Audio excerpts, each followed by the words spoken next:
What on earth is going on in the US where an alleged murderer is being hailed as some sort of hero? Luigi Mangione has, worryingly and quite weirdly, reached folk hero status online after allegedly killing the CEO of UnitedHealthcare. And have a look at this from a dance party in Boston when his image was played to the crowds.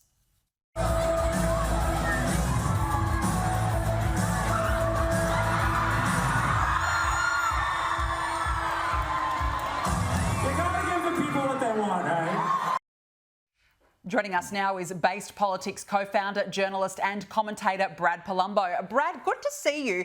Can you explain to us what is going on here? Because it just seems like young people are idolising this alleged murderer.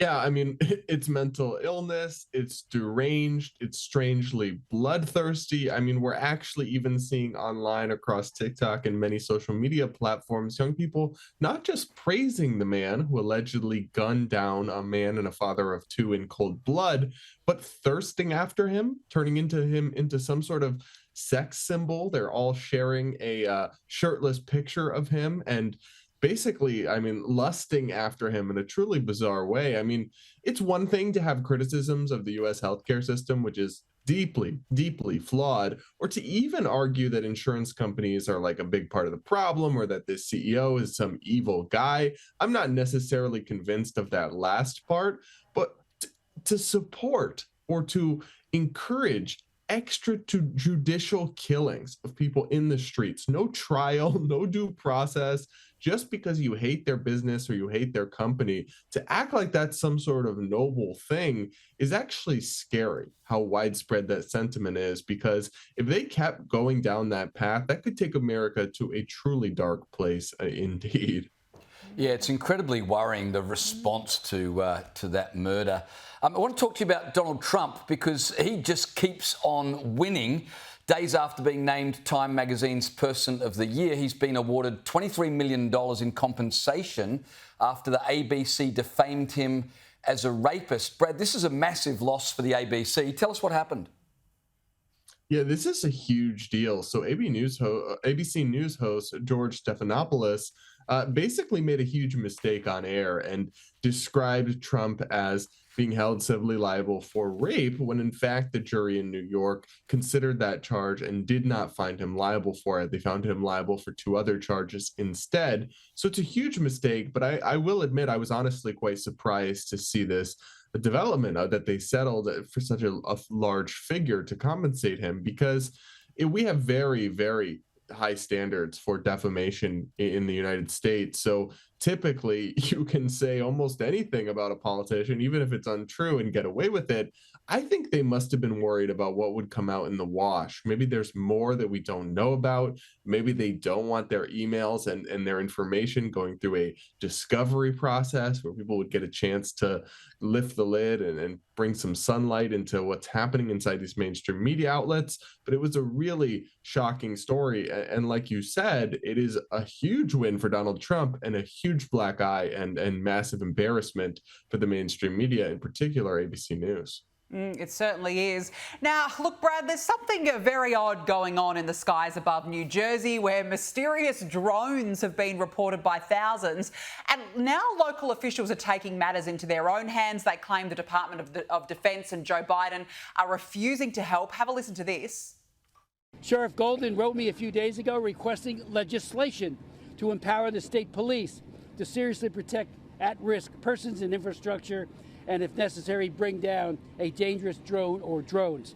Now, among all the conspiracy theories which have emerged, I've got to say this was quite funny because Trump has taken to X to troll former New Jersey Governor Chris Christie. Have a look at this, sharing an image of Christie enjoying a McDonald's Happy Meal delivered by the drones. Brad, so many unanswered questions about these drones. What's actually happening? Whose drones are they?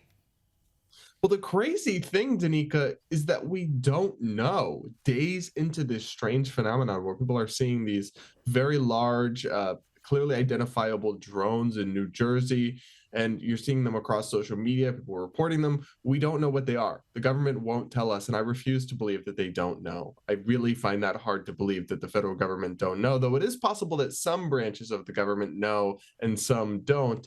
I think the most likely explanation is that these are our drones, that they are some form of government drone that belong to the CIA or some branch of the federal government, because otherwise you get into weird territory like aliens, but that doesn't make sense that they would use technology so similar to US or other countries' drones. Or could they belong to another country? Because then I find it very hard to believe that the US wouldn't have blown them out of the sky. I mean, do we really not have sovereign airspace anymore? The whole thing is a strange and perverse story, but it does go to show kind of the credibility crisis in our federal government under this Biden-Harris administration. I mean, you've got Alejandro Mayorkas, top Biden official, on TV saying, oh, people are mostly just confused. These are the kind of drones you can just buy at a store.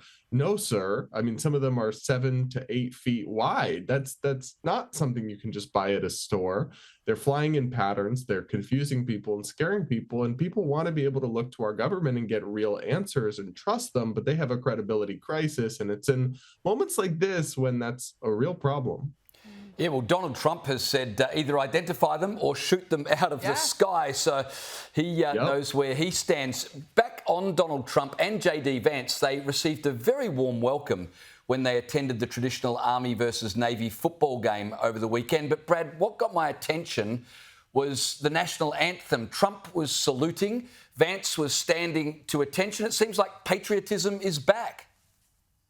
Yeah, it's not surprising to me that they found a receptive audience there. The military is overwhelmingly supportive of them. And it is funny to me because I saw people online complaining that when they were watching this game, they barely showed Vance and Trump. But when you watch an NFL game, it'll cut to Taylor Swift 10 plus times. And who knows if that's true? I didn't tune in. I'm overseas right now. But I think it's interesting what pockets of life you'll see huge public displays of patriotism and support for Donald Trump and JD Vance, and which ones you won't. And it tells you something about American culture that he's so overwhelmingly popular in kind of everyday recreation and sports like the NFL, or not the NFL, like college football, or like UFC fights.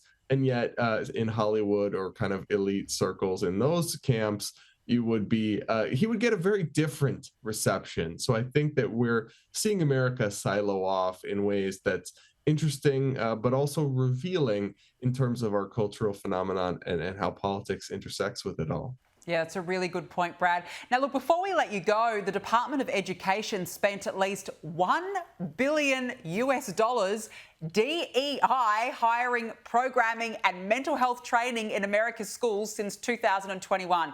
Brad, unbelievable. What sort of nonsense ideology is being peddled in these departments? Yeah, look, burn it all down, figuratively, of course. But the idea that they're using $1 billion of our money, Americans struggle to afford groceries these days, but we're being taxed to fund toxic, divisive politics based around identity, teaching some groups are inherently good and inherently oppressed and virtuous, and some are inherently bad and oppressors. And this stuff that has been shown, a lot of these diversity trainings, to not only not work, but to actually actively make things worse, to prime people to become offended unnecessarily, to see discrimination where there is none.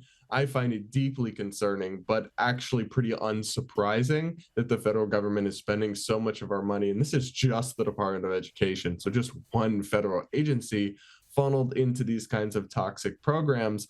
I'm hoping that Elon Musk, Vivek Ramaswamy, and others involved in the DOGE, the Department of Government Efficiency, will lift the lid on all of this and stop this. But it's easier said than done because the US federal government is truly a behemoth.